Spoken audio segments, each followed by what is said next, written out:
Kalyan team ఇచ్చిన tweet కి వెనకాల జరుగుతున్న దానికి సంబంధమే లేదా? ఉస్తాద్ భగత్ సింగ్ తర్వాత పవన్ సినిమా ఏంటంటే ఏదీ లేదు. సురేందర్ రెడ్డి సినిమాకు గ్రీన్ సిగ్నల్ ఇచ్చినా ఆ ప్రాజెక్టు ప్రస్తావనే రాలేదు. అయితే దర్శకుడు విజయవాడలో ఉంటూ ఏం చేస్తున్నాడు? ఈ ప్రాజెక్ట్ అటకెక్కలేదా? చూద్దాం. పవన్ కళ్యాణ్ సరైన హిట్ చూసి 16 ఏళ్లైంది.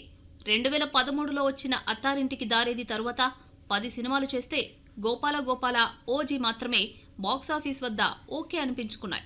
ఎన్ని డిజాస్టర్స్ పడినా పార్టీని నడిపించడానికి డబ్బు కావాలి, అందుకే నటిస్తాను అని చెప్పే పవన్ కళ్యాణ్ యూటర్న్ తీసుకుని కొంతకాలం యాక్టింగ్ కు దూరంగా ఉండాలి అనుకుంటున్నాడు. ఉస్తాద్ డిజాస్టర్ తర్వాత పవన్ క్రియేటివ్ వర్క్స్ ఎక్స్ వేదికగా పోస్ట్ చూస్తే పవన్ యాక్టింగ్ కు ఫుల్ స్టాప్ పడిందనిపిస్తుంది.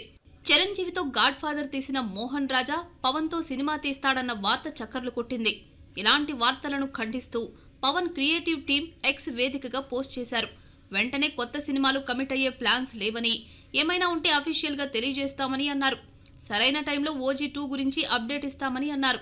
కొత్త సినిమాల సంగతి తర్వాత ఆల్రెడీ కమిట్ అయిన సురేంద్ర రెడ్డి మూవీని ప్రస్తావించకపోవడం మెగా ఫ్యాన్స్ కు షాక్ ఇచ్చింది.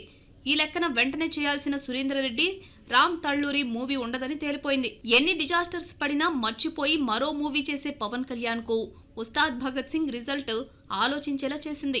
ఇంత పూర్ ఓపెనింగ్స్ ఈ మధ్య కాలంలో చూడలేదు.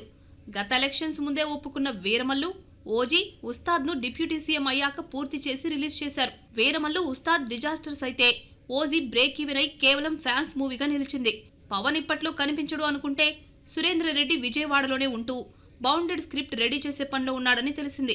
2 ఏళ్ల క్రితమే సురేంద్ర రెడ్డి సినిమా ఓకే చేసిన పవన్ పోస్ట్ లో ఈ ప్రాజెక్టు గురించి మాట్లాడలేదు. నిర్మాత రామ్ తాళూరికి చాలా సంవత్సరాల క్రితమే సినిమా కమిట్ అయ్యాడు పవన్. అయితే ఫుల్ స్క్రిప్ట్ తో మెప్పిస్తేనే నటిస్తానని పవన్ చెప్పినట్లు సమాచారం. సురేంద్ర రెడ్డి ప్రస్తుతం అదే పనిలో ఉన్నాడని తెలిసింది.